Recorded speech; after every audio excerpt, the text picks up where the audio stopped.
My name is Kathleen Gnocato. I'm the Vice President of Strategic Engagement at PPF. I am very privileged to be on the stage this evening. This is my first formal PPF event, and I'm thrilled to be speaking about innovation, which is a topic I'm very passionate about.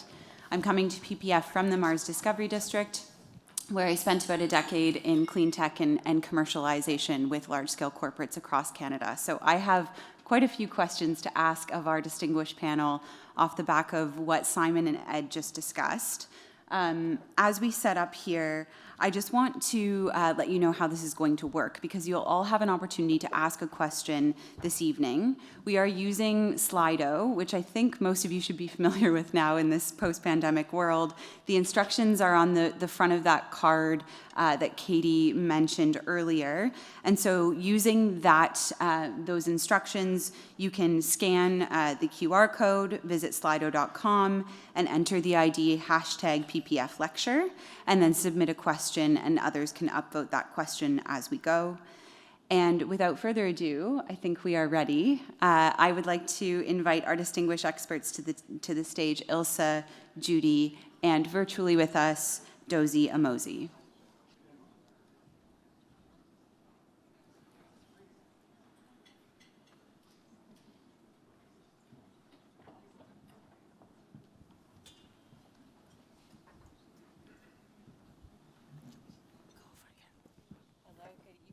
Am I on? Can people hear me? Yep.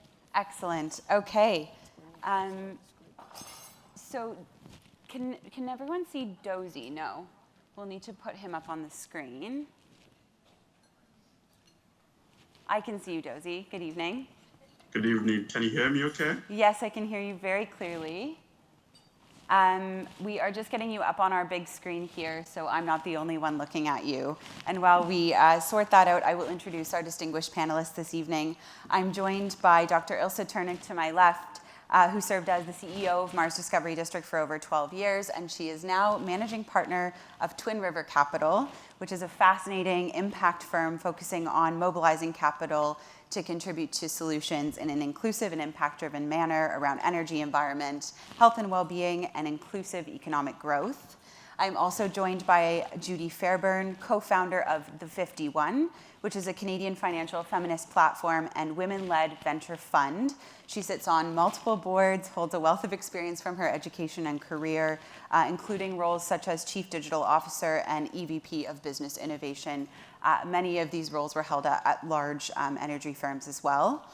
And then finally, I'm joined by Dr. Dozie Amuzie, who we can now see on the screen. Good evening. We're joined by Dr. Dozie from JLABS in Toronto. He is the head of Johnson & Johnson Innovation and JLABS Canada, and is responsible for external engagement, innovation sourcing, company onboarding, portfolio management, and many, many other functions. It's great to have your expertise here this evening. Thank you for joining me. So there's a lot to dig into. I'm going to jump right in without further ado.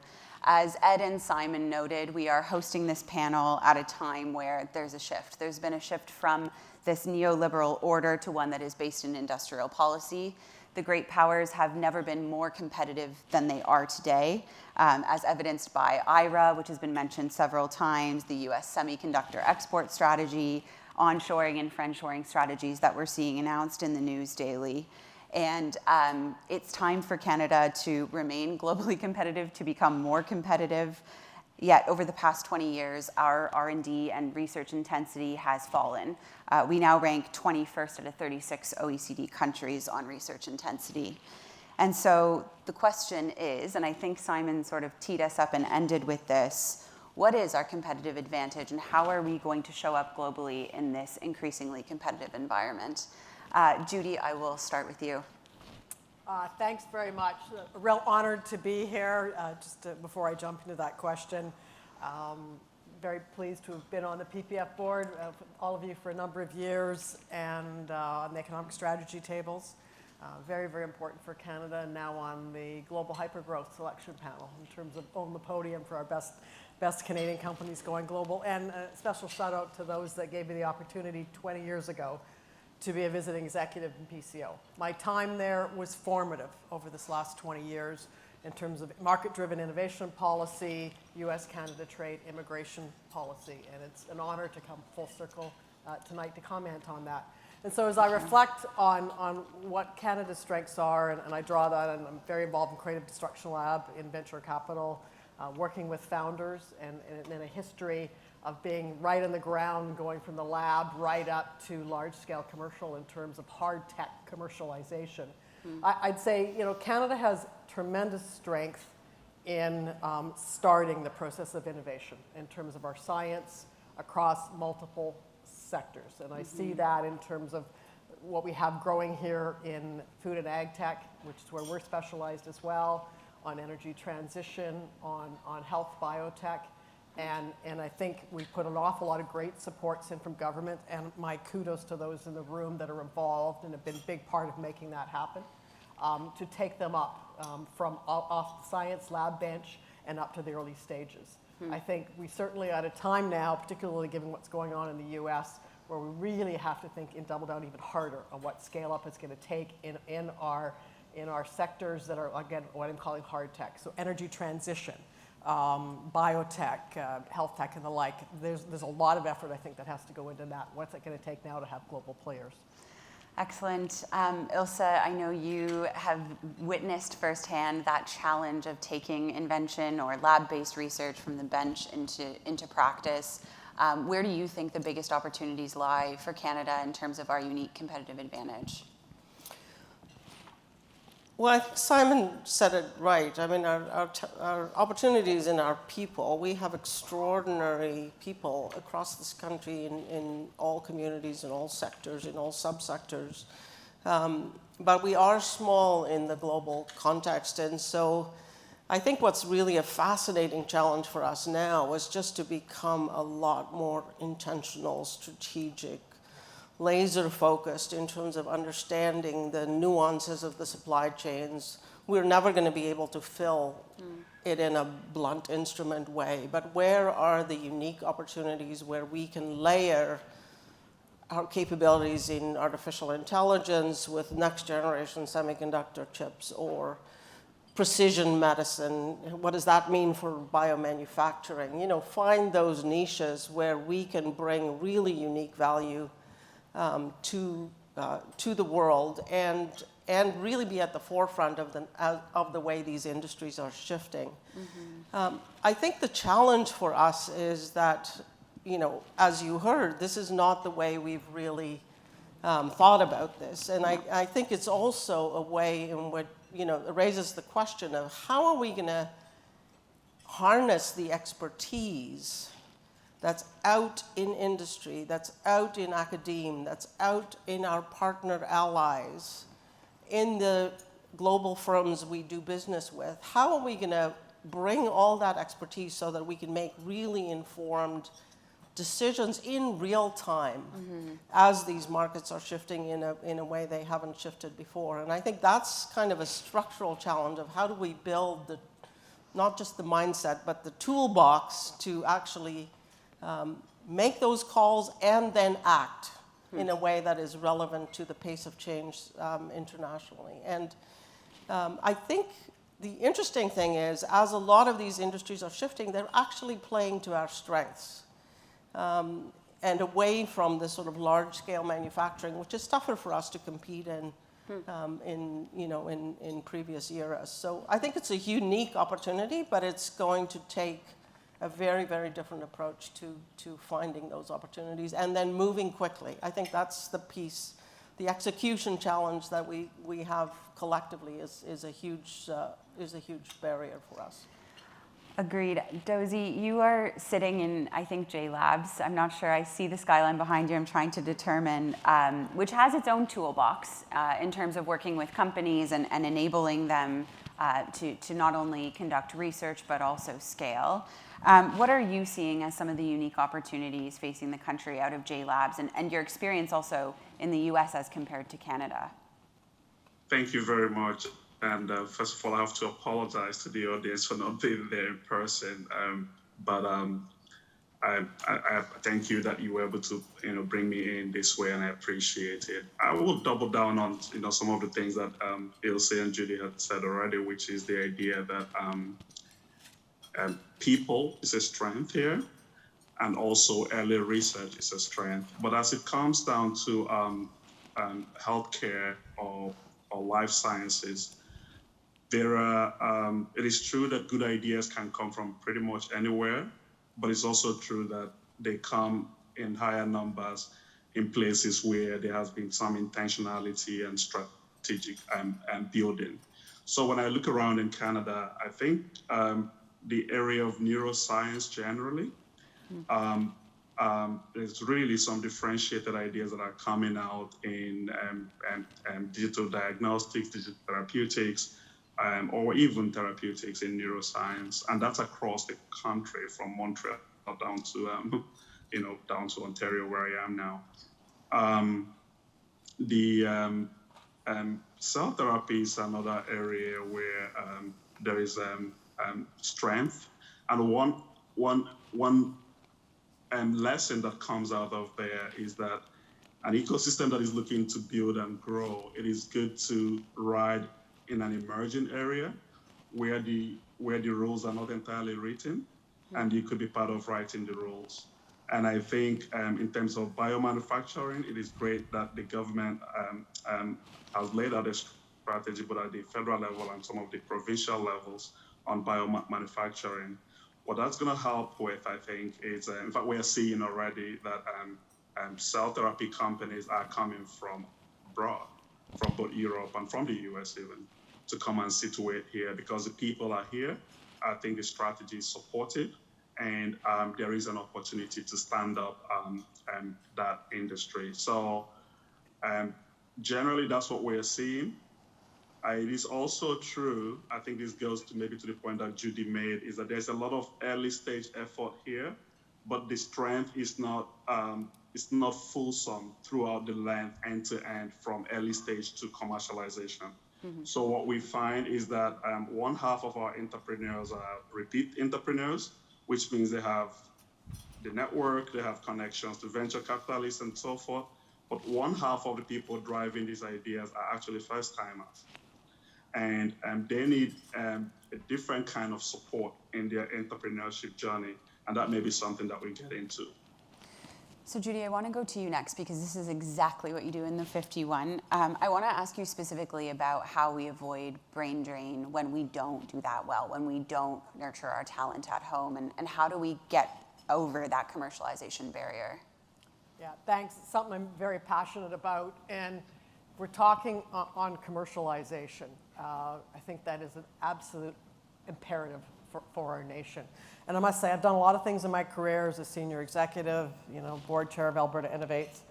I have learned the most about commercialization and commercial skills in my last 3 years in co-founding, co-CEO fund, and the fund managing partner of the 51, because every day we're working with, we have 29 companies in our portfolio, 175 investors, largely women, and all their, it's like network effects, all the wonderful brains and networks they bring, and mentoring our companies that are largely women-led. And every day you're working with companies like a mini MBA in terms of working with them on what it's going to take what seems like a wonderful idea and actually build that at scale. And one of the most important things, as I said, coming back even though my own journey, is developing commercial and financial acumen. And I think, we see that pretty strong south of the border, and you see that early, in addition to marketing acumen. And it's what we really try to build in, because I think it makes the difference across any early stage founders. And to understand, how do you know that customer traction is real? People can talk to you, but they might just be wanting to learn from you. How do you actually structure and negotiate that if you do X, Y, and Z with this company, they'll actually buy from you and to guide you. Otherwise, you can waste a lot of time and a lot of energy. So we really work really hard on that. I think the other thing that's become very apparent too, and there's some great companies in our portfolio in health tech Very proud to have been an early mentor investor in Summit Nanotech in terms of sustainable lithium production, and her journey is the importance of really knowing what it takes to be a successful entrepreneur. It's a hard life. You have to be incredibly driven to get through whatever the barriers that are there. And it takes partnerships. And so if there's one call out I could do, is in this nation, it's really important in clean tech, in biotech, that we see what is in our national labs, NRC, the provincial labs and like, and their ability to take you from the bench to larger scale piloting is absolutely strategic to moving at pace, to helping these entrepreneurs that have a good science-based idea move quickly to compete in the world.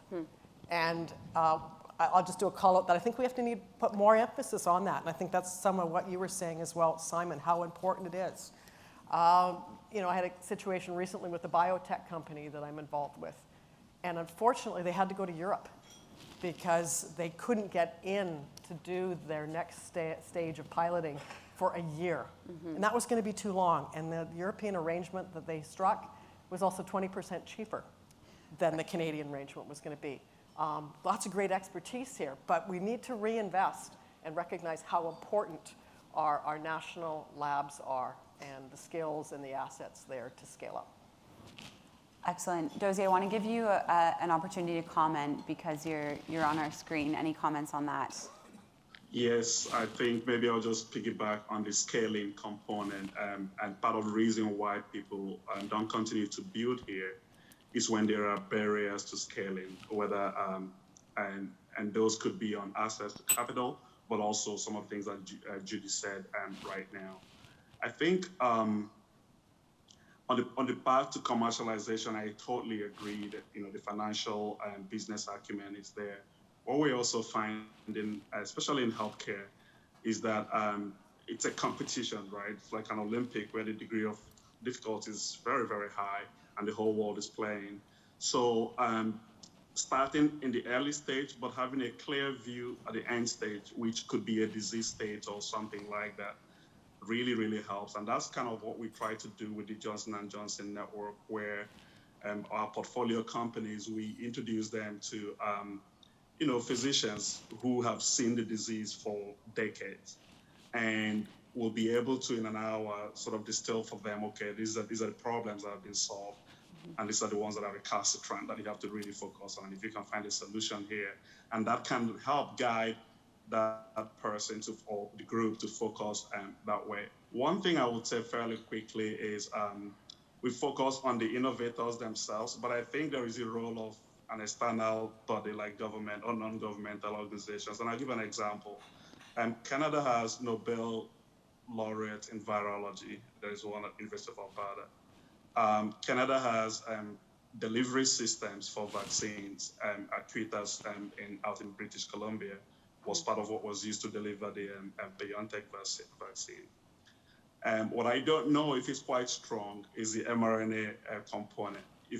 So somebody external looking, it could say, okay, what areas do we have already differentiated strengths, but is missing a component?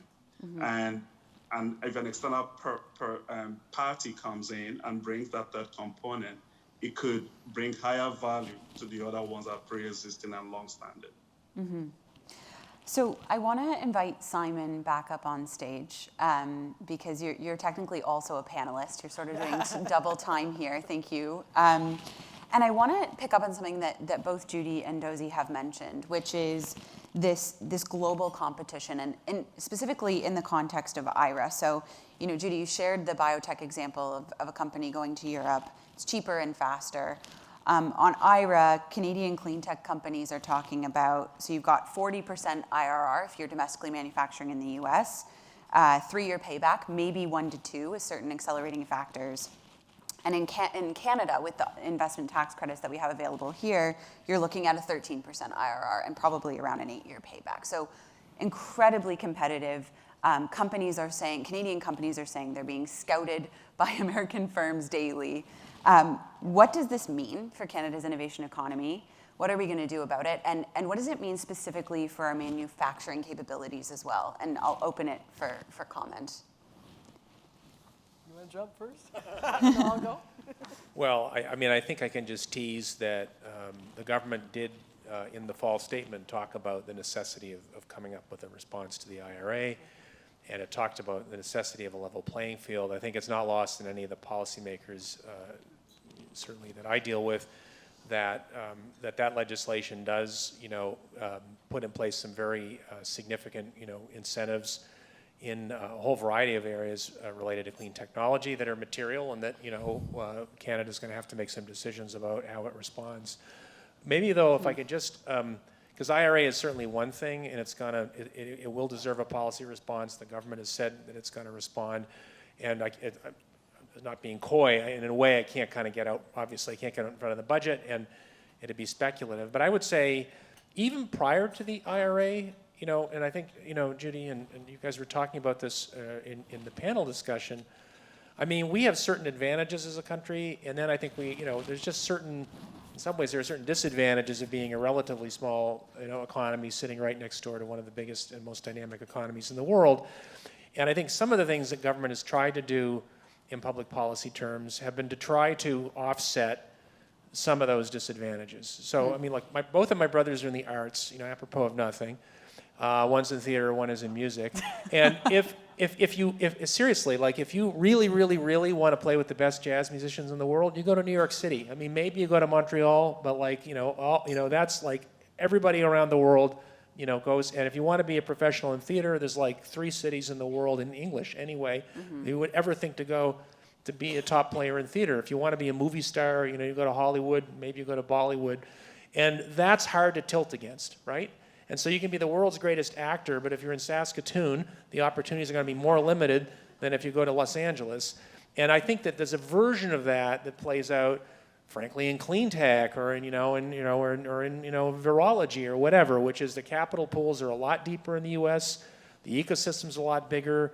The odds of running into people or making the kind of connections you needed to take your business to the next level are just more likely to happen. By the way, we have sectors where we have that advantage, like mining. Like the entire world comes to Canada every year because guess what? The leader in the capital markets and in expertise in the entire planet is in Canada. And so people come here, and probably there's other countries that are all whining that they want their mining industry to be like Canada. So, governments have put a lot of money into venture capital, like a lot. Happy to talk later after, the clusters program that the government has put in place is explicitly designed to try to really kind of force some of those connections in areas where we maybe just are subcritical mass, but with a little bit of elbow grease, you might get critical mass. In the US, some of these clusters happen organically because it's just huge numbers of people and activity. And in Canada, there is areas where we think, with a little bit of encouragement, we can maybe stimulate that with a bit of government intervention. So I think the IRA is one thing, but there are these other areas where we just kind of have, we naturally have to lean in against, unfortunate features of geography or whatever. We have less people, we have less expertise, we have capital pools that aren't as deep. How do you deal with that? And that's been a big focus of government policy. So I'm going to welcome disagreement there from the panel, and then I'm going to go to Senator Harder for a question. So any thoughts from Judy, Dozie, Ilse on that? I mean, maybe I'm the glass half full, but I think sometimes I have to remind myself that we have to think back a little bit at how things have changed. I mean, very short few years ago, great ideas coming out of our universities were essentially plucked as ideas, right? We are now at a stage where there's global recognition that Canada is a great place to start and grow a company. And that is because of a whole bunch, there was no magic bullet, there's a whole bunch of stuff that's happened over many, many years. Canada is also a great place to live if we look around the world. So smart entrepreneurs want to raise their kids here, they want to do all of the other things that we do well. So we have a lot going for us. I think the opportunity for us is just to take that foundation that we've worked really hard to build and now say, how do we up our game so that we can be the most relevant, the most targeted, the most effective in this, moving landscape. But we're talking from a place of strength today taking just venture capital as one example. The one plea I will just make, and this is maybe just my personal obsession, I think for a few years when the tech sector was hot, we've tended to equate innovation with software, with digital technologies, with the cool stuff that you read about, that you see, and that the gadgets in your pocket. Commercializing clean tech opportunities or health tech opportunities have a lot more structural barriers, and we have to become much more kind of specific in our programming and in our because these two sectors are going through a massive transformation at the moment. And so I think from a programming perspective, the tools that work in digital are not the same tools. And I think we've recognized that in clean tech. We have a lot of programs, but looking at it from the outside, they are in 15 different places. Mm-hmm. It's hard to navigate. And so sort of turning that around into a central nervous system that can make it as easy as possible for our talent to do what they do best in the global context, I think, is the opportunity for Canada now. But we're not starting from a deficit position. Mm-hmm. I will absolutely defend that. And I think if you ask people around the world, they would acknowledge that too. So, Judy, and then Senator Harder. Absolutely. Yeah. So I want to just, excellent points. I totally agree. And I think intentionality about pace is very important, particularly in the more industrial or hard tech areas we're talking about today here, beyond software. And, there's success stories that I've been involved in where we went from bench to large-scale commercially major clean tech project in 7 years. It was very business-driven. We had amazing partnerships with the national labs and scale-up, other key partners. The regulatory kept pace as well. We can do this as a country. And I think, being really intentional about saying we need to move at pace to be able to build on this great science and what we have created in Canada in terms of early-stage company growth, so that we can get the maximum value. And a lot of venture capitalists, in the world I'm in now, that would be success. Being able to build it farther now to a point where then it can really get picked up in a global transaction is success. And I think, to Ilse's point, we've come a long ways in the last decade or so in terms of being able to maximize the value for what we are putting into investment in science and government programs in this country. Senator. Do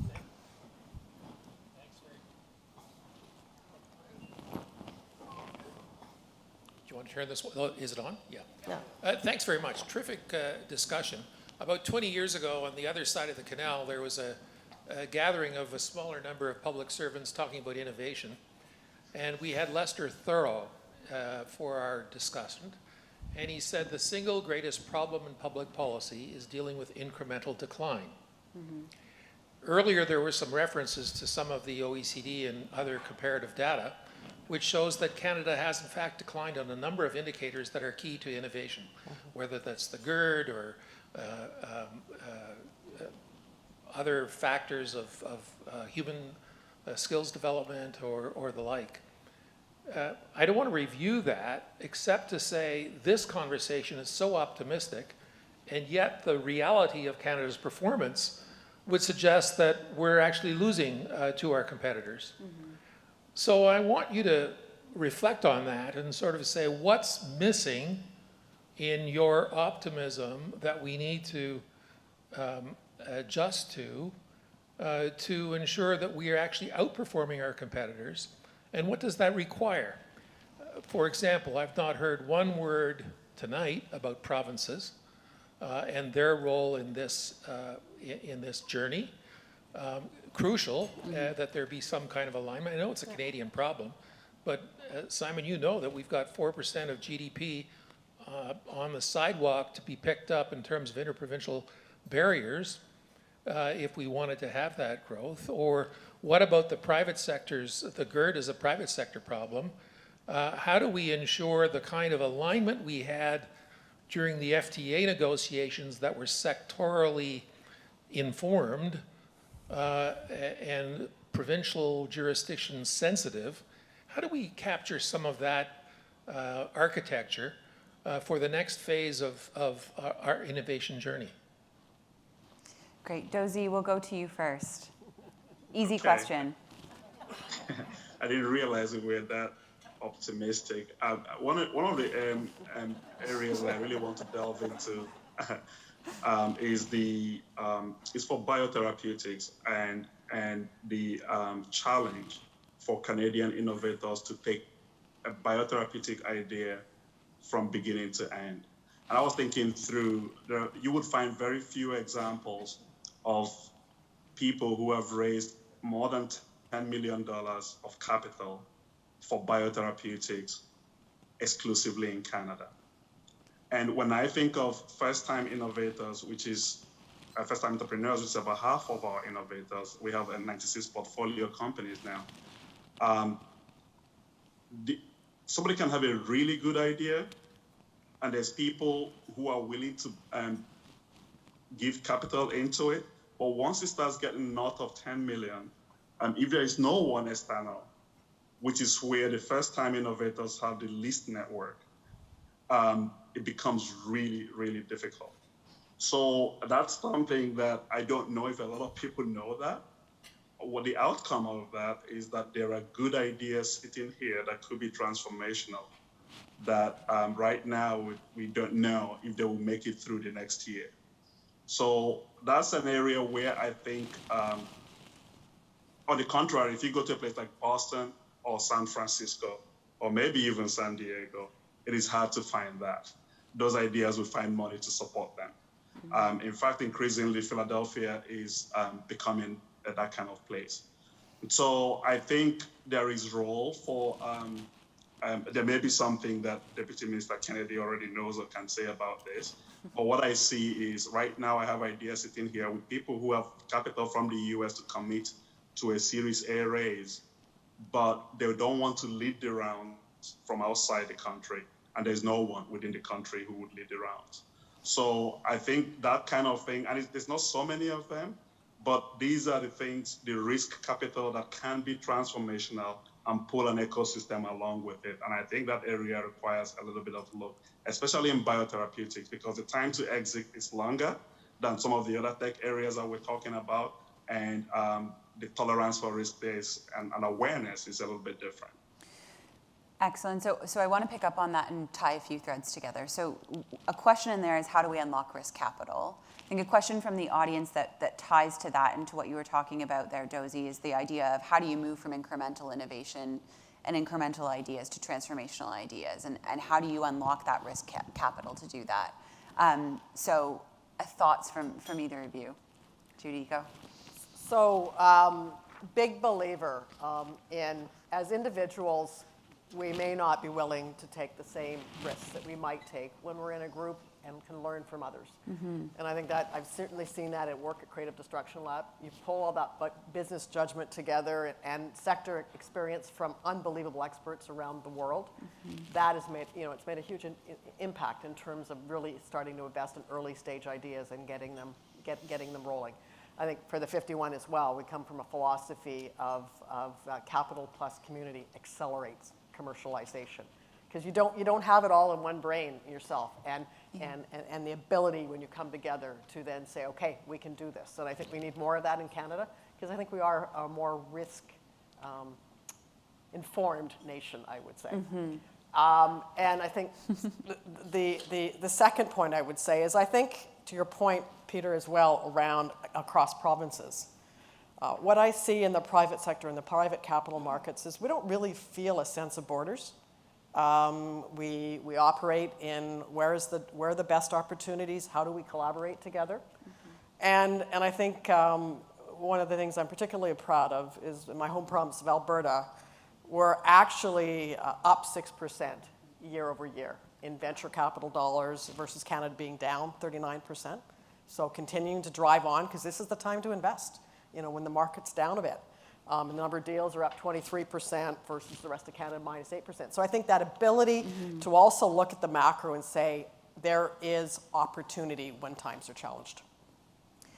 So I think we're coming up on time. There's a couple of lingering questions that I think we can also discuss over drinks and food in the back, but I'll pose it to the panel. So when we think about those numbers are stark, Judy, that you just shared, Alberta, as compared to the rest of the country and where we're tracking.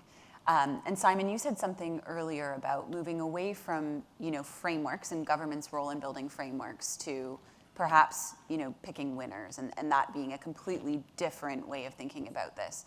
Should we be picking winners going forward? Is that how we get to unlocking risk capital, producing transformative solutions at scale?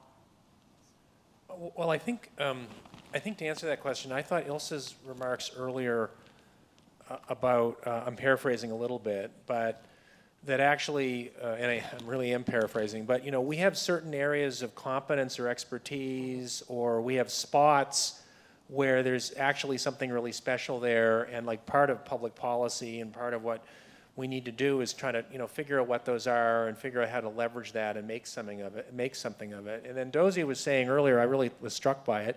It is absolutely true. Like one of the world's leading minds and the leading center of expertise for lipid nanoparticles, it's in Vancouver. And the Pfizer-BioNTech vaccine employs this technology, and it's a Canadian technology, and there's a real cluster in British Columbia in this space. And that's like really important. And so anybody who's got gets the Pfizer shot, there's a little bit of Canada in every Pfizer shot. How many people know that? Yep. And when we go to see the Americans and others, they talk about the competence we have in areas like quantum computing and AI. It's not just made up. Like, we actually have really serious competence there. And so I think part of, to answer the question is, it's not about picking winners in the sense of we like that company, we don't like that company. We got to rescue this company because, it's really important, or whatever. It's more, I think, and we don't want to abandon framework policy because good frameworks are really important. You want to have good, regulatory and frameworks for intellectual property and all that sort of stuff. But we want to, I think, be conscious of what are some of the areas of strategic advantage or know-how or capability we have. And then how do we kind of reinforce and leaven that and try to, take advantage of the fact that that's an area where we have a lot of competence, and like, why wouldn't you? So the fact that we now have built over time this amazing cluster in AI has become a magnet. I mean, there's a reason actually why a lot of biotech and pharmaceutical companies are setting, are kind of putting more personnel into places like Toronto. I know because I talked to these folks. It's because the AI competence is really important, and AI is being, our banking sector is a big user of this. They've hoovered up a lot of this stuff, and they can use it to advantage. Actually, they can offer better products and services. So, it's not that we want to, every day we come in and we just have a brainwave that we like this person, we don't like that person. But it's like, actually, we have areas in this country and we have sectors and competencies that matter, and we can use public policy to double down on those areas and to help build ecosystems that will actually will pull capital in and get entrepreneurs to come in. So it's not about individual companies, it's about sectors and areas of competence where we have a world leadership position. It's AI is a general purpose technology. Thoughtful people say it's like electricity. This has the potential to transform every industry. And we have some of the world's leading minds in this country and leading startups and researchers. We probably should keep doubling down on that, and we should be reinforcing that, and we should be ensuring we keep a leadership edge. And if we do that, the capital might follow, the best minds will follow, the VC funds will set up shop here because that's where this technology is. We could just as easily lose focus and decide the next flavor of the month is something else over here, and then we'll lose that capability. So I think that's what picking winners is about. So, agreed. And I think that gives a really clear kind of strategic direction as to, how do we pick those 2 to 3 areas? What does that look like for Canada? I think capital following talent is absolutely true based on what we've heard today. It goes all the way back to Ilse's comments at the beginning of the panel. I want to close with a question because I have to ask it around how we do this inclusively. Because when you think about those 2 to 3 areas, when you think about the falling indicators that Senator Harder so astutely mentioned, there is this real responsibility that I think we have in Canadian politics and in policy making to ensure it's inclusive as we place those big bets, as we determine those areas of competitive advantage. specifically for women. Judy, I stole this stat from you, but I'm going to say it. 2/3 of financial wealth by 2030 will be held by women in this country. It's a fascinating stat. How do we bolster not only women, but how do we ensure an inclusive way forward if we are to pick those 2 to 3 areas and place those bets? Thank you. I mean, this is something that's very passionate about innovation and the importance for our country, as well as the importance of inclusive innovation. That's the center of what the 51 is about. And I think we're very motivated by, let's face it, you know, wealth and money and all the rest of it is a business driver. And, you know, with the stat that by 2030, it's forecast that women will be controlling 2/3 of the private wealth, it's a big momentum to make sure that women are prepared to be able to do that well, invest well, and frankly, participate and invest in the economy we want to see, the economy that has social and environmental impact alongside it. And so I think what it's encouraging is that in our universities and the like, you know, if you look at early stage companies, we see an awful lot of diverse founders. People ask us the question, is there enough deal flow? I think we've met with, as we've done our stats, around 2,000 companies, right? And we have to be selective. We've invested in 29, but there is amazing talent out there. And I think the important thing we have to do here is bake in early that there is diversity at the investor table, because then you have diversity in the leadership, you have diversity in the boards, and that starts to shape where your economy goes in the future. That it's diverse, that it has social and environmental at an equal footing to economic. And so that's paramount to us. That you need to start at the beginning of capital formation into companies when they're being formed to set the future you want. Ilse, you've been a champion of many female founders. I have watched you in action. How do we keep diverse talent here? How do we pursue that inclusive strategy? I mean, again, unfortunately there's no magic bullets to any of this stuff. We have to do all the things, and I think the government does deserve credit for the effort they've made to shift the really horrendous statistics in the venture capital industry. And we know when the venture capital industry is under pressure or declines, the first thing that goes, you know, the percentage going to women founders drops from 3% to 2%. You know, it's really quite pathetic. So I think there's been a real effort to try and, from the ground up, build more, more inclusive teams of venture funds that are benefiting from the government's investment. I agree with Judy. I think the talent is being unleashed as we speak, and our obligation is to make sure that that talent has the fuel and the barriers removed so that they can blossom, because good things will happen. I also, and this is why I'm spending my time in the whole area of impact investing, because the early adopters of impact investing, people that are looking for market-based mechanisms to grow and scale the economy, but also do so in a way that is positive for the environment and for society at large. The early adopters globally of this movement is female.